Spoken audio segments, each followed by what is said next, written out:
Welcome to the Tech Egg. Don't get scrambled. Enjoy the video. You'll start by confirming prerequisites and taking the first actions now. Make sure your device runs a supported OS and the Google app is installed. Enable microphone and location permissions so Assistant can listen and contextualize responses. On Android, set Google as the default assistant in settings.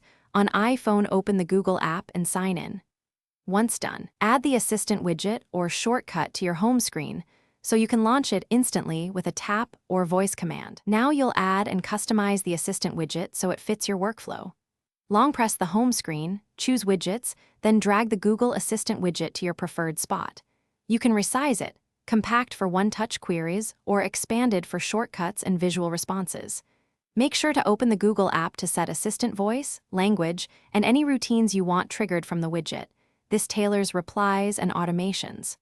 Once configured, test a quick query to confirm it responds immediately. Finish by testing and locking in behavior. Try voice activation and a tap to launch to verify responsiveness. If voice fails, adjust detection sensitivity or retrain voice model in settings. Make sure the Google app has background activity permissions so Assistant can wake instantly from the home screen. If it still misbehaves, restart your phone and clear the Google app cache. This resolves most glitches. If problems persist, revoke and re-grant permissions, then re-add the widget to refresh integration. Thanks for watching. Consider subscribing if I helped unscramble your problems.